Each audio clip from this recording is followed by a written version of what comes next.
Hello, I'm Cam, and now that the One Piece live action is officially out, I have to be the truest of One Piece fans and nitpick it. So, these are my 5 biggest issues with the One Piece live action. Everybody's giving their praises. I want to give my non-praise because I'm a true One Piece fan, and deep down inside, we're all haters, even if we don't admit it. Number 1. The Garp storyline is actually pointless. Like it's why is a vice admiral of the Navy, the hero of the Navy, why is he in the weakest sea, the East Blue, chasing some random new pirate? Nobody on his ship is like, what is this? I'm gonna call this in. This doesn't even make sense. What are we doing? Nobody's phoned that in. Like, nobody's called and said, let's take a moment to think about this. I think this man is just being disorderly.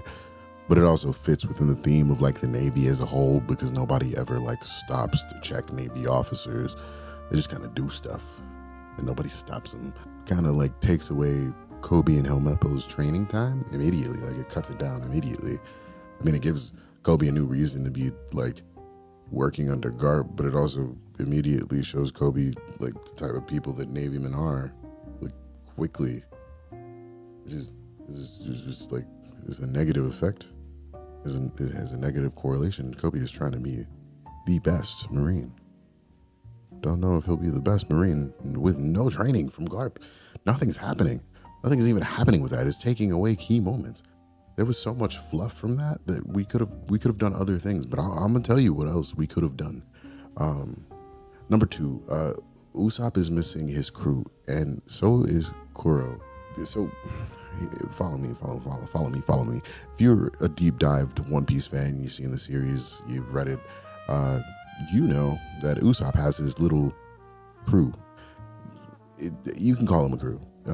Carrot, onion, pepper. They're all very important. Not for the reasons that you may think. On the surface, it's like, haha, Usopp is able to convince these kids to follow him along on his little silly jokes. But on a deeper level, those people believe in Usopp. Like, those are the reasons that Usopp continues to be like a better person throughout the story. Those kids don't exist now, so Usopp's reasoning is just like love. And while that's cool, it's not very One Piece. It alleviates that one key aspect, and I just think onion, carrot, and pepper are fun little additives to the story. Also promotes him to want to fight in the moment when he needs to fight against Kuro and his army, his little pirate army. The secondary negative thing that I added in here is that Kuro is also missing his crew. Yeah, he has the 2, but like, I'm upset that Django's not in it. I'm passively upset that Django does not exist in this story, but I'm not passively upset because also he's missing like the entire crew. First, we need Michael Jackson. We need Michael Jackson in this story for it to feel real. But secondarily, him not having his whole crew, it's a 4v3. It's a pretty light work fight, especially knowing the way that Luffy and Zoro are. Like, Zoro could make mincemeat out of the 2. Like, it's not really a lot of thought going on there. Secondarily, like, the Navy is on the island because Garp is chasing Luffy. Like, there's no reason for that to be as big of a threat as it is. The townspeople should have gone, oh, the Navy's here. Maybe they really are pirates. Usopp's not lying this time. But none of that happens. And the people in the like country like still continue to just like forget Usopp exists.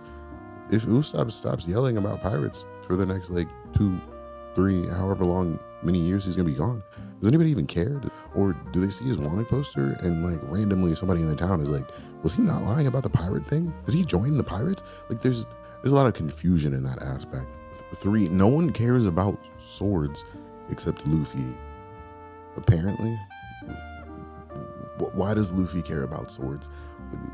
I guarantee you, we're all the way in Wano, past Wano. Luffy does not care about swords. That man fought with a sword by punching. He was punching with the sword in his hand calling them sword techniques. He does not care about the names of swords, what the swords do, where they're from. He doesn't care about these things. I don't know who decided to alleviate the fact that Luffy is purely an idiot in a lot of senses, but you've made him far more intelligent than he used to be. The secondary aspect of this underlying tone is that sword names and grades have a very, very valuable, large presence in the One Piece world. To take that away, Zoro's sword received is in the most passive, unlike loved way ever. It was like, oh yeah, here's the sword, kid I've only talked to once, but I know my daughter is friends with. Like, that's weird. How do you never have a contact with your dojo master? The last point is that half of the value in catching Zoro is based around the fact that he has the Wado Ichimonji. Like, without that, it's like, well, yeah, we could capture him, but we could just take him in killed. We could take him in dead.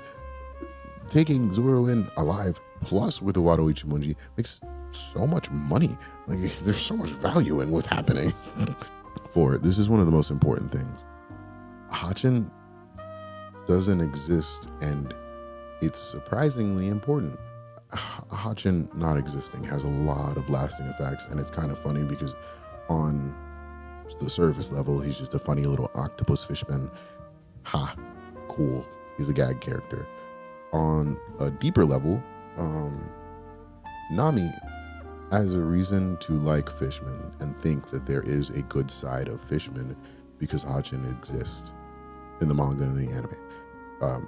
Hachin is one of the only pieces of relief in her captivity with the fishmen. Hachin not existing anymore makes it so that Nami has no viable reason to later on find any sort of like peace in liking fishmen. Sure, she can like tolerate Jinbei, but she doesn't have any reason to like them. Hachin not existing means that there is no meeting Kami, or no like viable reason to meet Kami. And that also means there's no viable reason to meet Papagu. Kami and Papagu are important later. Not meeting Hachi also means whenever we go to the courthouse to find and help Kami, there is no go to the courthouse and find and help Kami, because why would we go to the courthouse and help and find Kami? Because Hachin doesn't exist, so we don't know her, she's not our friend. And Hachin getting shot doesn't happen, which means we don't get the best scene, one of the best scenes in One Piece. We don't get the emotional buildup, we don't get the reason behind it, we don't get the moments where Nami starts to see that there are other aspects in adulthood of fishmen. All of that's missing. We don't get the Buster call. We don't get the Kumas coming. There's no reason for Luffy to show up, go over there and punch somebody. You could put Kami back there, but without Hachin, it doesn't matter. Luffy has no reason to go over there. He doesn't know anything about her.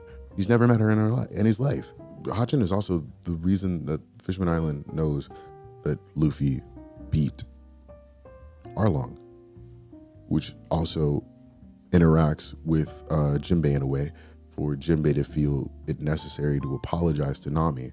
Nami will never get an apology. She might, but it won't feel as justified or logical because Jinbei hasn't received this information from somebody that's been saved by them. He's received this information randomly passed down or been yelled at by Sanji and Zoro.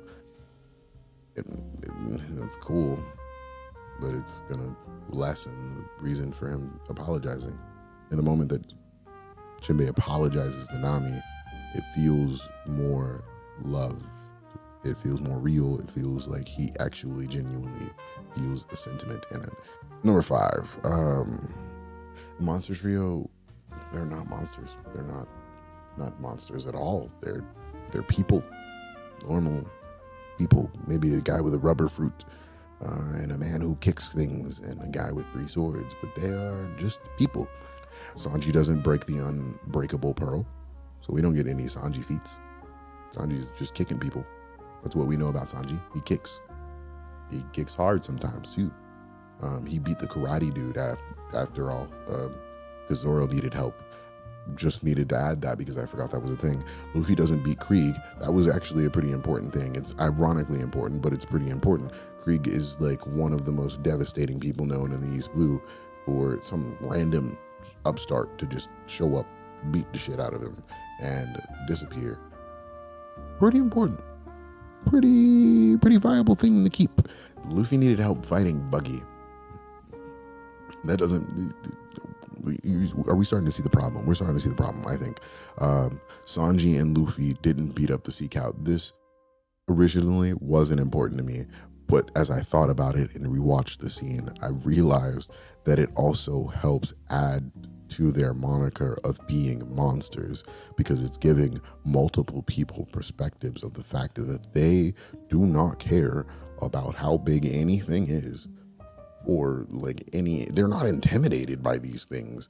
It's a sea creature, and they are just like, oh, we beat it. We probably could have cooked it. We're eliminating the fact that they're monsters. We are getting rid of that core aspect of them. We are eliminating monster trio vibes, and now it's just peace trio vibes. They kind of hit things, but they hit it together. And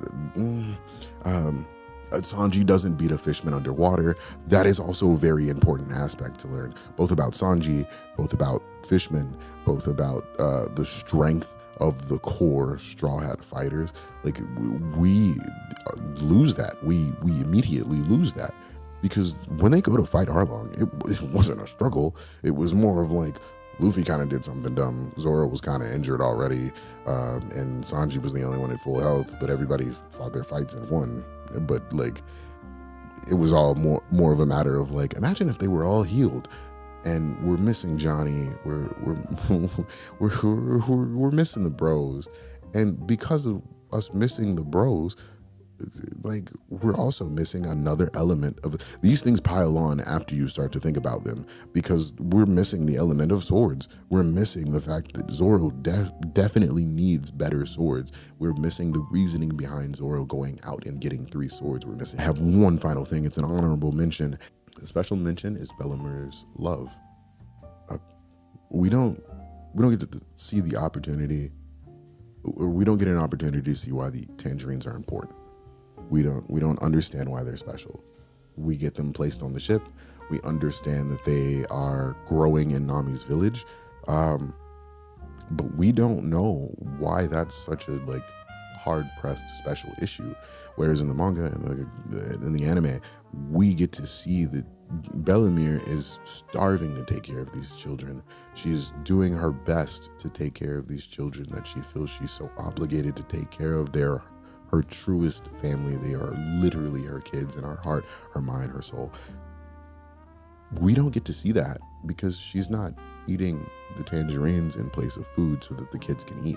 We miss the bond she's created. We miss the moments with Ginzo where she's showing where Nami gets the little flirtatious and hilarity side from her. We're missing the elements of why she core value loves Luffy, like why she attached herself to the crew in such a way. We're missing the elements of like the bond that she created with the family as a whole, so that Nami is close to her sister. And the removal of Bellamir's love is, while I understand that it's all about pacing, it is also something that, like, plain as day shows that while it's a successful attempt at a live action, it did well. It's the best one that's done it so far. Changing the source material always comes with a consequence, and this was the consequence. Those are my top 5 complaints. Thanks. I don't know what I'm going to talk about next time, but this was important. Thanks. Bye.